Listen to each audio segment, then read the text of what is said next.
Ifọ̀ lọ. To go to Ifọ̀ to conduct Kó wá another kúrò program. ní Ifọ̀. And leave Ifọ̀ also. Kó lọ sí Owódé. And go to Owódé. Kó tẹ́ wá padà wá sí And now Ewúpẹ́ come padà. back to Ewúpẹ́ again. Ìgbé ayé tí ń gbé níbẹ̀ nìyẹn. That is the lifestyle they are living Ẹ wá bi there. mí léèrè níbo ni ẹ ń gbà débẹ̀. Now ask me, how did they get there? Inú igbó. They get there through the Kò sí forest. ọ̀nà. There's no way. Nígbà tí mo dé Fọpá. When I get to Fokpa, Tí mò ń lọ sí igbó ńlá. that I was going to Igbola, Ẹni kó gbé mi lọ. someone that had been asked to take me Ó ní there, jókòó lórí ọ̀kadà. he said I should sit on the bike. Mo wá ń bi léèrè pé And arákùnrin. I asked him that, young man, Inú igbó la mọ̀ ń tọ̀ lọ. we are just going through the forest. Ó ní dádì. He said, sir, Ẹ ṣá jókòó. just sit down. Mo fi Ọlọ́run sẹ̀rí kò sí ọ̀nà. I can testify that there's no way there. Kéèyàn kàn máa gun ọ̀kadà nínú igbó. You just be going through the path of the bush. Ọkàn kan ni mo fi ń bá lọ pé mo sá mọ̀ pé kò ní gbé mi lọ pa. I'm just sitting down with one man that I just Torí àlùfáà ló ní kó gbé mi lọ. because the pastor has said you should take me Ẹni there. tó sì ní kó gbé mi lọ mọ̀ pé òun ló gbé mi lọ. And the pastor has said, ask him to take me no Kí that ni is the tí one mò ń that take sọ? me. What am I saying? Iṣẹ́ ìjèrè ọkàn. The work of evangelism Ohun tí a gbọ́dọ̀ ṣe ni. is what we must do. Ohun tí ìjọ Ọlọ́run gbọ́dọ̀ ṣe ni. It's what the church must do. Ìjọ Ọlọ́run ní láti jí sí iṣẹ́ ìjèrè ọkàn. Church must be awake for the work of evangelism. Ẹnì kọ̀ọ̀kan wá láti jí sí iṣẹ́ ìjèrè ọkàn. Individually must wake to the work of Kí evangelism. ló fà á tí ìjọ fi ń sùn? Why is it that church is sleeping? Nítorí pé ìjọ a ní ẹ̀kọ́ tó tó nípa jíjèrè ọkàn. Because as a church we don't have enough knowledge about soul winning. Látàrí àwọn ẹ̀kọ́ àti ìwàásù tí a sinmi lé lórí. Because we have rested on the preaching and that of teaching. Ó ní pé kí àlùfáà wa kọ́sá ti wàásù kan ṣe bless wa. Is that the pastor should just preach and bless us. Káwa kó sì máa bá tiwa For lọ. us to just go our way. Ṣùgbọ́n mo fẹ́ sọ fún wa. But I want to tell us, Iṣẹ́ tí tàbí ẹ̀kọ́ tá a fẹ́ kọ́ lọ́sẹ̀ yìí. the teaching of this week, Kò sí ẹnìkan nínú wa tó yọ sílẹ̀. no one is being left out. Bóyá a jẹ́ oníwàásù. Maybe you are a preacher. Bóyá a jẹ́ díákónì. Maybe you are a deacon or deaconess. Bóyá a jẹ́ alága obìnrin. Maybe you are WM. Tàbí alága ọkùnrin. Tàbí ọmọdé. Or a youth. Tàbí ọ̀dọ́. Teenager. Kò sí ẹnìkankan nínú wa tí iṣẹ́ yìí tó yọ sílẹ̀. That this work is being Iṣẹ́ left tá a out. gbọ́dọ̀ ṣe ni. It's a work we must do. Jíjèrè ọkàn fún Kristi. Winning soul for Christ. Ènìyàn láti kọ́kọ́ jẹ́ ọmọ ẹ̀yìn. One must be a disciple. Kó tó lè jẹ́ àjèrè ọkàn fún Kristi. Before you can be a soul winner to Ìṣòro tá a Christ. ní lónìí nìyẹn. Our problem today is that Ọ̀pọ̀lọpọ̀ yìí sọmọ ẹ̀yìn. many people are not disciples. Níwọ̀n ìgbà tí wọ́n yìí sì sọmọ ẹ̀yìn. Once they are not disciples, Wọ́n lè jèrè ọkàn fún they Kristi. cannot win any soul for Wọ́n Christ. rí gẹ́gẹ́ bí ohun kan láti ṣe. They don't see it as something important to do. So àwọn ẹ̀kọ́ àti ìwàásù So the teaching and the preaching tó lè ṣini lọ́nà that can mislead tó someone gbòde kan lónìí. is being out there right Ó now. ní ọ̀pọ̀lọpọ̀ gbára lé. It's what many people have rested O on. lè lówó láì ṣiṣẹ́. You can get rich without working. O lè lọ ìlú òyìnbó nípa ẹnìkan. You can travel out to somebody. O lè di ọlọ́rọ̀, o lè di ọlọ́lá, o You lè can di be wealthy, tọ̀hún. you can be this, you can be that. Ohun tá a gbára lé lónìí That was nìyẹn. what we are being rested on Ohun tí nowadays. ọ̀pọ̀lọpọ̀ sì ń wá lónìí nìyẹn. And that's what so many people want today. Ohun mìíràn tí a tún wò bẹ́ẹ̀ ni pé Another thing we can do there is this. ó jẹ́ ọ̀nà tó dájú It's a sure way láti fi ìrètí fún ayé ìdíondẹ́rùbani tá a wà yìí. to give hope to this world that we have been terrified of. Jíjèrè ọkàn fún Kristi. Winning soul for Christ. Jíjèrè ọkàn fún Kristi. Winning soul for Christ Ó jẹ́ ọ̀nà tó dájú is a sure way láti fi ìrètí fún ayé tó ń dẹ́rùbani tá a wà to yìí. give hope in this world that we have been terrified of. Ẹ imagine Just tí gbogbo imagine àwọn Boko Haram bá fayé wọn fún that all Jésù. those bandits or the terrorists gave their life to Christ. Ta ni ó kù tá a pè ní Boko Haram? Who will be left for you to call such bandits? Ọ̀pọ̀lọpọ̀ wa tá a jókòó yìí. Many of us that have been sitting down Tí here, ẹ bá ṣe wípé a mọ Kristi. it's not because we know Christ. Ìgbé ayé tí ẹlòmíì ò bá gbé ìgbé ayé tó ń yọ ayé lẹ́nu ni ò bá máa The gbé. lifestyles many people will be living is the one that will be troubling the world. Mo sọ lọ́dún kan. I said it some years Mo ní tí back n bá mọ Jésù ni. that as we have not known Jesus, Babaláwo ni n bá ṣe. that I will be a sure herbalist. Bá wa fẹ́yàwó tí ò bá I pọ̀. will not have so many wives. Bá wa máa gbé ìgbé ayé ẹrù fáwọn I will èèyàn. not be living a life of terrible life for people. Ṣùgbọ́n nípa ìrere Jésù Kristi. But because of the Christ of Jesus Ó ń Christ, yí ayé padà. it changed lives. Ó ń yí ìpín padà. It changed destiny. Ó mú kí ayé tó ti burú kó padà dáyé tó It dára. make a terrible lifestyle to be a good one. Ìdí tá a fi gbọdọ̀ dákẹ́ nìyẹn. That is why we must not keep quiet. Yorùbá ní tí ẹni bá dákẹ́. How they say that if you are Wọ́n ní tàdá rẹ̀ silent, yóò bá ṣe kí ni. that whatever is out Yóò there bá will be dákẹ́. silent with you. Ayé tá a wà lónìí ó ń dẹ́rù bani. The word we have today is terrifying someone. Nígbà tí àlùfáà ń sọ̀rọ̀ nbílẹ̀ kan. When the pastor was preaching the Wọ́n other lẹ́nu time, tó interpret fáwọn. he said the interpreter Wọ́n ló gbóyìnbó. that is very Ó tún knowledgeable gbọ́ Yorùbá. and he knows the Ọ̀dọ́ book sì ni. and a youth. Ìbéèrè ni. The question Kí ló is, gbé dọ́gba ẹ̀wọ̀n? what take him to the prison Tó yard? bá jẹ́ pé ẹnìkan ti wàásù fún. As soon as someone had preached for him, Nígbà tó wà lọ́mọ ọdún mẹ́jọ. when he was 8 years Tàbí ọmọ ọdún méjìlá. or 12 years, Tó ti gba Kristi. that he have accepted Kò Christ, ní dí ọgbà ẹ̀wọ̀n he will ńlá ro. not get to correctional Ṣùgbọ́n center. torí pé a kùnà. But because we fail, A jèrè ọkàn we wọn. did not win their soul. Títí ohun gbogbo fi ń bàjẹ́ Till lọ. everything gets to Ohun tí a destroy. gbọ́dọ̀ gbé yẹ̀wò That nìyẹn. is why we must examine. Ìṣekúpani lónìí. Killing nowadays Ó pọ̀ láwùjọ wa. is very rampant in Àwọn our wo ló sì society. ń pààyàn? And who are those killing? Sí àwọn àǹjẹ̀nú ti ọ̀run wá pààyàn ni. Are those the spirit from heaven? Àǹjẹ̀nú kan kò ti ọ̀run wá There is pààyàn. no spirit that is doing that. Àwọn ènìyàn tá à ná ní. It is human being that we don't even Àwọn care ènìyàn for. tí a bìkítà láti jèrè Those ọkàn that wọn. we do not take the importance of winning Àwọn their ló ń soul. pààyàn. They are the one killing. Olè jíjà lónìí. Stealing nowadays. Mi ò rí kàpáńgẹ́lì ń jalè. I did not saw that the angel is stealing. Àwọn ènìyàn tí ò tí ì mọ Kristi. There are women that have not known Christ. Àwọn náà ló ń jalè. They are the ones stealing. Àwọn wo ló wà ní ipò ìjọba tí ń ṣe ìjọba bó ṣe wù Who wọ́n? are in the position of the government that are doing this the way Àwọn they tí ò like? tí ì mọ Kristi. Those that have not known Christ. Àwọn tó yẹ ká fi ìrere hàn. Those that we're supposed to show Àwọn signs. tó yẹ ká bá sọ̀rọ̀ Ọlọ́run. Those that we're supposed to preach for. Àwọn tó yẹ ká jèrè ọkàn wọn fún Kristi. Those that we're supposed to win their soul for Kí wọ́n lè Christ. ṣe ìjọba gẹ́gẹ́ bí ọkàn Ọlọ́run. For them to do the Ṣùgbọ́n government and tí the a peace of God. kùnà láti jèrè That ọkàn we wọn. fail to win their soul. Àwọn ló ń ṣe wá bá a ṣe rí lónìí. Those are the ones leading us the way Ìdí we have kejì today. tí iṣẹ́ ìjèrè ọkàn That is the second aspect tí ó ṣe ṣe pàtàkì for soul winning that is nínú important ẹ̀kọ́ tá a fẹ́ kọ́ lọ́sẹ̀ in yìí our nìyẹn. teaching this week. Ayé tá a wà lóde òní, The world we have nowadays, ìwà ìbàjẹ́ ti dohun tá a gbé lárugẹ. very terrible thing and something that we are embracing right now. Ọkàn Kristi ò sí nínú ayé àwọn èèyàn mọ́. Mind of Christ is not in our life anymore. Pàápàá jùlọ àwọn ọ̀dọ́ wa lénìí. Even the youth nowadays, Ohun yòówù tí wọ́n bá lè ṣe láti lówó lọ, they were ready to do it. they are ready to take any means to be rich. Ṣùgbọ́n tí a bá tètè fi Kristi hàn But wọ́n, when you show them Christ, ayé yìí ó wà lálàáfíà. that this world will be at peace. Àwọn nǹkan tí a sọ yìí ó fi hàn pé ó pọn dandan fún gbogbo kìrìsìánì This that we have said means that it is very important for all Christians láti ní ìfarajìn to be committed sí jíjèrè ọkàn gẹ́gẹ́ bí ọmọlẹ́yìn Jésù. for soul winning as a disciple of Christ. Tí a bá fẹ́ kí ayé yìí kó dára, If you want this life to be tí a settled, bá if fẹ́ kí àlàáfíà kó you jọba, want peace to reign in this world, jíjèrè ọkàn winning soul ó ní agbára tí a ní láti yí ayé yìí is padà. the power to change this world. Ṣùgbọ́n tí a bá kùnà, But if you fail, a rí pé ohun gbogbo you will see that all yóò things, dojúrú ni. Ohun gbogbo yóò dojúrú. all things will just be at confusion. Ìjọ gbọ́dọ̀ rí ọmọ ìjọ, ó gbọ́dọ̀ ró ọmọ ìjọ kọ̀ọ̀kan lágbára. Church must empower each members, Nítorí pé ẹnì kọ̀ọ̀kan wa because each one of us kò lè fún ẹlòmíràn ní ohun tí ò bá ní. cannot give what he or she did not have. Bí a ṣe jókòó lẹ́yìn, As we have seated, Yorùbá ní ẹni tí ó fúnni lásọwọ̀. let's say someone that will give you clothes. Wọ́n ní tọrùn ẹ̀ láwò. You first examine the one in his Ẹni tí ò body. mọ Jésù Someone that doesn't know Christ kò lè jèrè ọkàn fún Jésù. cannot win soul for Christ. Torí náà, ohun tá à ń ṣe lọ́sẹ̀ yìí, What we are doing this week ó ní pé láti ró wa lágbára, is to empower us, láti fi okun kún okun wa. to give us strength. Nítorí pé ẹnì kọ̀ọ̀kan wa tí a bá ní Kristi, Because each one of us, if you have Christ, ìgbà yìí la lè gbé ìgbésẹ̀ it is now we can take a step láti fi Kristi hàn ẹlòmíràn. to show others Christ. Pé ká wo ìwé Róòmù I want us to see the book of orí Romans, ìkẹwàá chapter 10, láti ẹsẹ̀ kẹrìnlá from 14. sí ẹsẹ̀ ìkẹẹ̀dógún. Romans 10:14-15. Ẹni tó bá rí wọn lè kà fún wa. Romans 10. Ǹjẹ́ wọ́n á ti ṣe képe ẹ kà dáadáa mà. How Ǹjẹ́ then? wọ́n á ti ṣe képe ẹni tí wọn kò gbàgbọ́. Wọ́n á ti ṣe gba ẹni tí wọn gbúrò rẹ̀ tí wọn rí rí gbọ́. Wọ́n á ti ṣe gbọ́ láìsí ẹ̀yin àti èmi. Wọ́n á ti ṣe wàásù bí ó ṣe pa ara wọn. Yes. Ẹsẹ̀ àwọn tí ń wàásù ìyìn rere, àlàáfíà ti dára tó. Àwọn tí ń wàásù ìrìn ayọ̀, ṣùgbọ́n ẹ ṣe mà, bó ni wọ́n ṣe gbọ́ How they shall call on him if láìsí they have ẹni tí not ó sọ fún believed. wọn. báwo ni wọ́n ó ṣe gbọ́ How then they shall call on him láì sí ẹni tí wọ́n ó sọ fún wọn?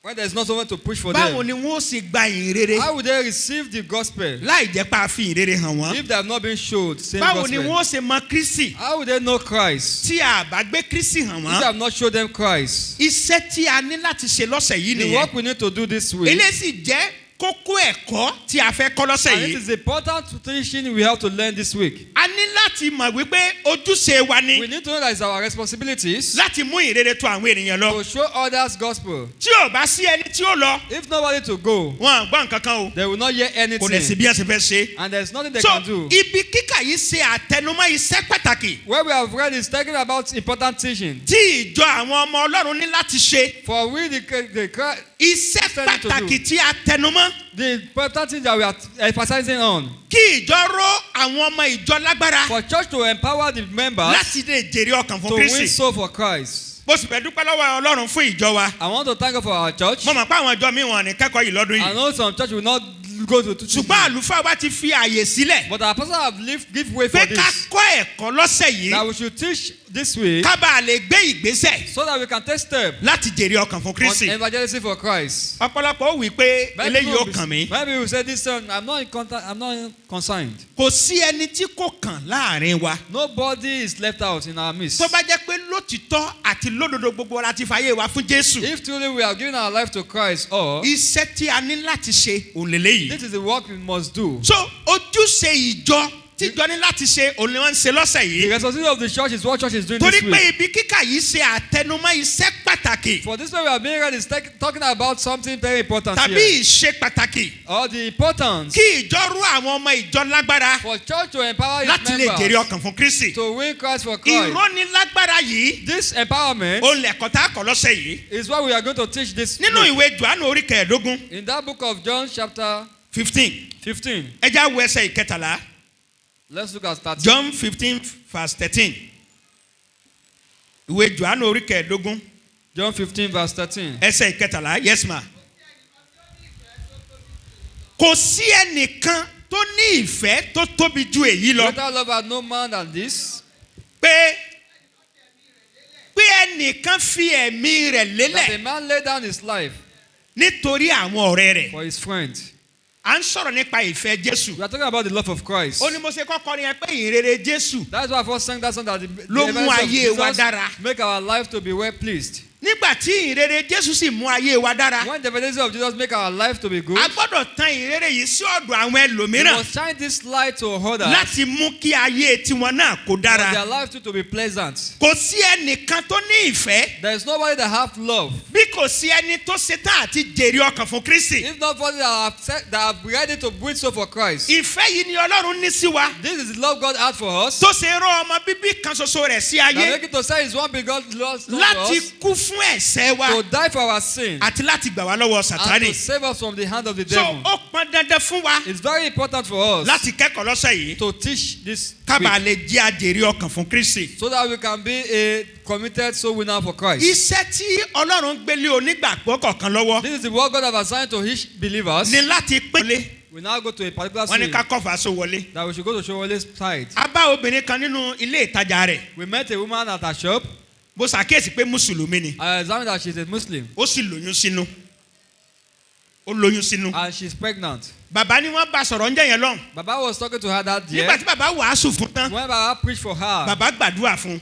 Baba prayed for mo her. wá sọ fún bàbá mo ní ẹ̀mí Ọlọ́run ní ká tún gbàdúrà fún obìnrin And I yẹn. told Baba that the Spirit of God said I should pray for this mo wá woman. gbàdúrà fún obìnrin yẹn And I lẹ́yìn prayed wàásù. for that woman after the preaching. ìròyìn tá a gbọ́ lẹ́yìn ọjọ́ ìsinmi yẹn. The news we had after that, ó ní wípé lọ́sẹ̀ tó tẹ̀lé tí obìnrin yẹn ń rọbí. that week that when that woman was about to give birth, obìnrin yẹn ṣe aláìsí. that woman died with that pregnancy. bàbá máa rántí. Baba will remember. ohun tó wá jẹ́ ayọ̀ mi lọ́jọ́ yẹn ni pé What gave me joy that obìnrin year? yẹn gbọ́ nípa ìrere That kí woman, ìṣẹ̀lẹ̀ burúkú yẹn tó ṣẹlẹ̀. that woman heard about the gospel of Jesus Christ. Kí ni before mo sọ that débẹ̀ incident. yẹn? What led me to that place? ọ̀pọ̀lọpọ̀ ló ń ṣègbè lónìí Many people are perishing today. tí wọ́n gbọ́ nípa ìrere. They not heard about the gospel. ọ̀pọ̀lọpọ̀ ló ń ṣègbè lónìí Many people are perishing tí today. wọ́n mọ Kristi. They don't know about Christ. nígbà tí àwa sì la gba Kristi When we say we have received Christ, tí àwa jókòó tẹ́tẹ́rẹ́ we now sit down in our comfort tí a zone. ṣetán láti jáde That lọ we are not ready to go forth and àti láti preach jèrè ọkàn fún and to Kristi. win soul for Christ. so iṣẹ́ tí a gbélé wa lọ́wọ́ dúró. The assignment being given to us Fún onígbàgbọ́ kọ̀ọ̀kan. as the believers Ó ní láti pín ìrere ìgbàlà. is to share the gospel Pẹ̀lú gbogbo ènìyàn. with all people. Ẹ gbọ́ Yorùbá yẹn pẹ̀lú gbogbo With ènìyàn. all people. Bóyá Mùsùlùmí. Maybe you are a Muslim. Bóyá àwọn ẹlẹ́sìn Maybe àbáláyé. you are a traditional worshiper. Bóyá àwọn tí wọ́n jẹ́ Kìrìsìtẹ́nì. Maybe you are a Christian. Àti bẹ́ẹ̀ bẹ́ẹ̀ lọ. And so on. Nítorí pé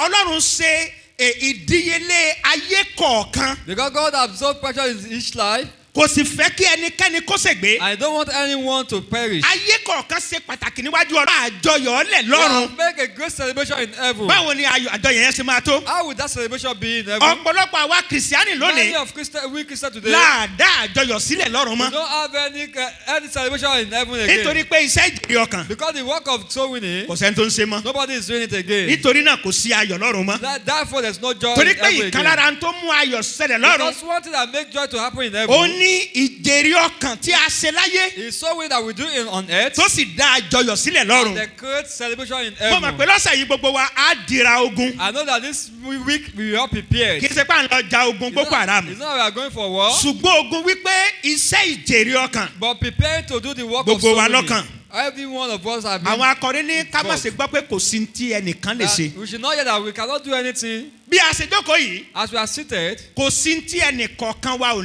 tí a lè ṣe nínú jíjèrè there is ọkàn. nothing we cannot do to win Mo soul. máa ń sọ̀rọ̀ nípa ìyá Ìlọrin. I do talk about one woman Ní called ìlú wa. Yellow in their village. Àkàrà ni màmá Ìlọrin ń dín. She used to big cake business. Ní ọjọ́ ìsinmi tí a bá lọ ra àkàrà, Every time when you go to go and buy, tí màmá bá ti ta àkàrà tán, after she have fried that á akara, fi ọmọ àkàrà sí. she will put, Á wá ní ọmọ mi, you now say my son, sí àkàrà yẹn wò. calculate the A ní big mú cake, ìkan jẹ, take one and eat. a ní sódùn, He said, is this sweet? a ní Jésù dùn àkàrà yìí Is lọ. that Jesus is sweeter than that Ṣé big ìyá Ìlọrin cake? wàásù àbí ó wàásù? Has he not preached? Ẹ dáhùn. Have she, Ìyá Ìlọrin wàásù. she have preached.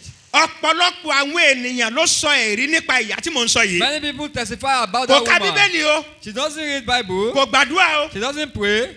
Yàtọ̀ pé jẹ ẹ̀kan nínú àkàrà Just yẹn Bible and get one free from nínú the ènì big tí cake. mo fi sí. After the one you have Á dẹ̀ given bí to you, ọ́ léèrè pé sódùn. you now ask you, is it sweet? Tọ́ ọ bá ti lódùn, He said it's sweet. a ní Jésù dùn àkàrà He yẹn said lọ. Jesus is sweeter than that Fàyè big ẹ̀ cake. fún un. Give your life to Jesus. Nígbà tá a wà ń lu òkè, When we are at a the máa ń home, jàjà ká lọ ra àkàrà lọ́jọ́ ìsinmi ni. we used to try to go and buy Lọ́ra àmọ́ big pé cake. màmá Ìlọrin ó fi àkàrà Because sí. we know that she will give us free one. Yóò sì sọ fún apámọ́ mi. And ask us about Jẹ àkàrà kan wò. eat this big cake. Tí àkàrà yẹn bá ti If dùn, it's sweet, Jésù dùn àkàrà yẹn Jesus lọ. is sweeter than that big cake. Gbogbo wa là ń jẹ àkàrà. Any one of us are eating that big cake. Ṣùgbọ́n àfọ ẹlòmíì lákàrà tó dùn yẹn. But we have not given another person that Ohun big tá a cake. ní láti kẹ́kọ̀ọ́ lé lórí lọ́sẹ̀ yìí What ni we need to do this week, ká lè mọ̀ pé iṣẹ́ ìjèrè ọkàn so that it's known that the work kò of soul sí winning, ẹni tó yọ sílẹ̀. that nobody is being left out. Bóyá díákónì ni ọ́, Maybe you are a deacon, bóyá oníwàásù ni ọ́, maybe you are a preacher, bóyá ọjọ́ alága obìnrin, maybe you are a tàbí woman ojú ọmọ leader, ìjọ. or you are just member. Kò sí ẹni tí iṣẹ́ ìjèrè ọkàn yọ sílẹ̀. Nobody's soul winning job is being Ohun left gbogbo out. tó bá sì wà ní ìkáwọ́ wa All you have in your possession la gbọ́dọ̀ fi ṣe iṣẹ́ is ìjèrè what you ọkàn. must do to the work of soul winning. Ṣé ẹ rántí?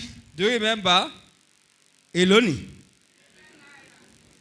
Ta ni nínú wa láàárọ̀ yìí tí ó jí How many of us this tí ó morning fún ọmọ rẹ̀ ní 10 naira I will give his or her child 10 pé kó naira fi jẹun àárọ̀? to go and eat food money.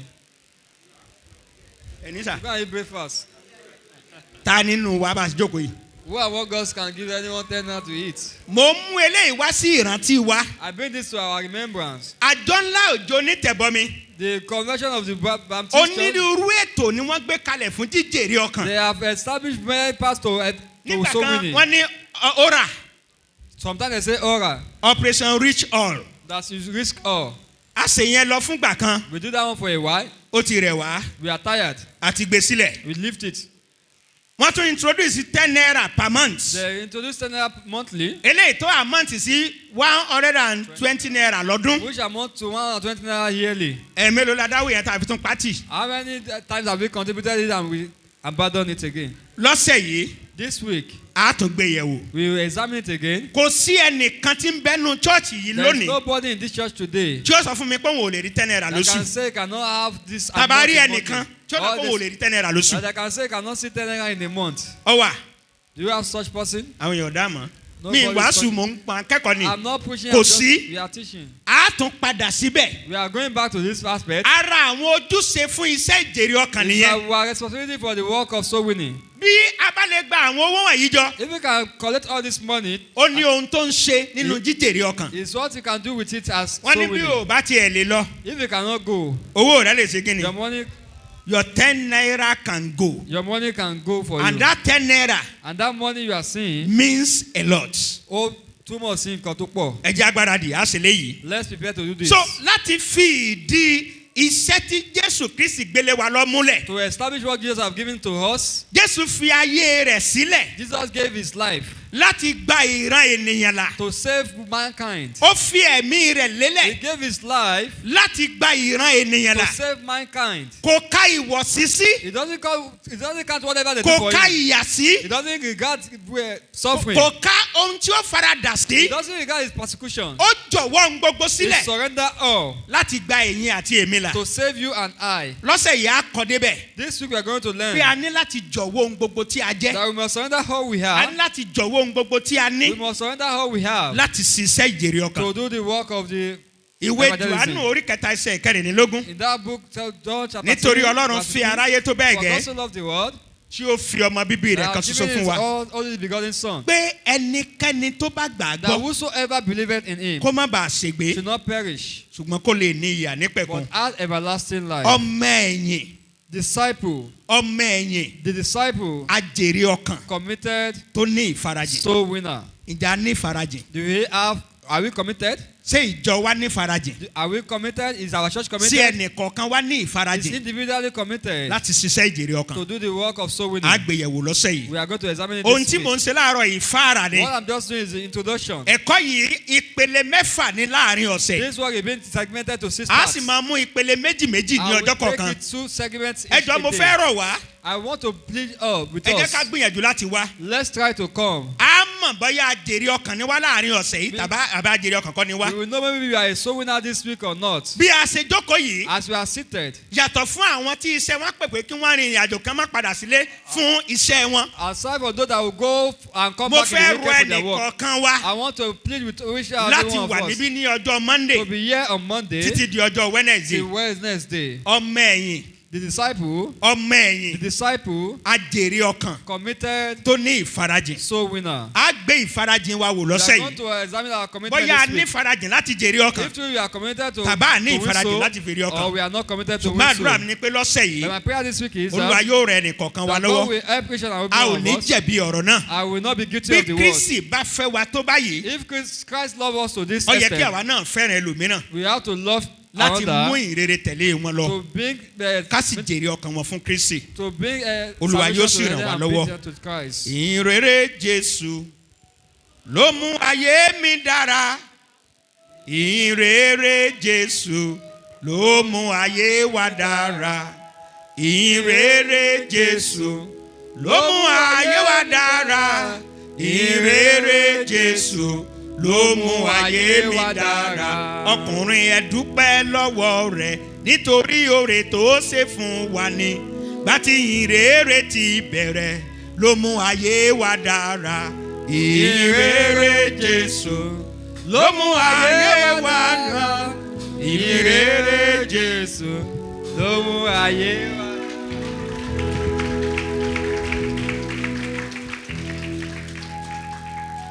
A dúpẹ́ fún ọ̀rọ̀ Ọlọ́run tí a ti gbọ́ láì ní fi àkókò wa ṣòfò. Àwa wo la ní ìbéèrè? Ẹni fẹ́ kí béèrè owó béèrè lẹ́ o.